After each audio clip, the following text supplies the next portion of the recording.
আজকে তোমাদেরকে আবরারের ডে কেয়ারটা ঘুরে দেখাবো। আসলে এখানে অনেকবার আসা হতো, তো এখন আর আসা হয় না। ও এখন স্কুলে যায়। সো ডে কেয়ারটাকে স্মৃতি হিসেবে রাখার জন্য ভিডিওটি করা, আর একটু নতুন কিছু দেখানোর জন্য। আমার কিন্তু খুবই ভালো লাগে মানুষের ভিডিও দেখতে, কে কোথায় আছে, কোন এলাকা কেমন বা কোন দেশ কেমন, আমার খুবই ভালো লাগে। সেই ফিলিংস থেকে ভিডিও করি। এই যে ডে কেয়ারের ভিতরে ঢুকতে পারবো না, তো বাউন্ডারির ভিতর থেকে ভিডিওটি করলাম। একদম ফ্রি, 3 বছর থেকেই ফ্রি, 4 বছর থেকেই ফ্রি ডে কেয়ার বাচ্চাদের জন্য। সেকেন্ড বাচ্চার জন্য ডে কেয়ার ফ্রি, একদম 0 সাই থেকে, মানে একদম ছোটোবেলা থেকেই।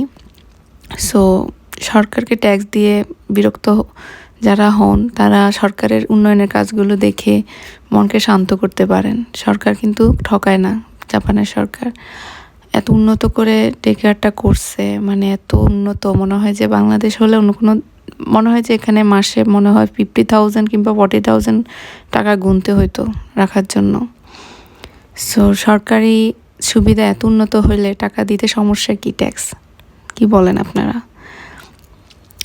এই যে বাইরে এই মাঠটা করার পিছনে যে কত শ্রম দিচ্ছে ওরা, কত সময় নিয়ে করছে। আমি ভাবছি এখানে মনে কত বড় ভবন উঠবে।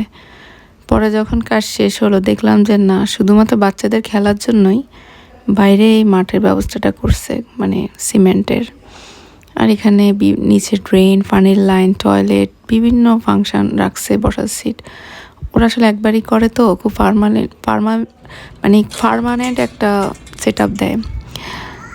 আর এই যে ডে কেয়ারের সামনে যে ক্রিসমাস আসলে ওরা 1 মাস আগ থেকেই লাইটিং করা শুরু করে দেয় অলরেডি, মানে সেলিব্রেশনটা আগ থেকেই স্টার্ট করে দেয়। ফিলিংসটা নেয় সবাই যে ক্রিসমাস আসতেছে, তারপর হ্যাপি নিউ ইয়ার আসতেছে।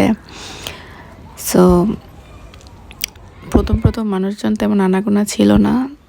একটা রেস্টুরেন্ট আছে, ভিতরে ক্যান্টিন আছে। ক্যান্টিনটা তেমন একটা চলতো না, কিন্তু দিনকে দিন এখন ভিড় হচ্ছে, বাচ্চারাও এসে মজা পাচ্ছে। সো এটা অনেক আগের ভিডিও।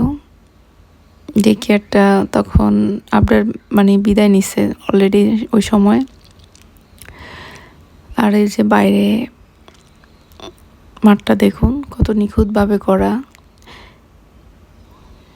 মনে হয় যে একটা শিশু পার্ক না, কিন্তু সম্পূর্ণ ফ্রি। ট্যাক্স দিতে সমস্যা কি যদি আপনাকে এত সুন্দর পরিবেশ সরকার উপহার দেয়? ডে কেয়ারের ভিতরে আমি চুরি করে ভিডিও করছি, এটা একদমই ঠিক না। বাট আমি তো নিজেকে কন্ট্রোল করতে পারি না।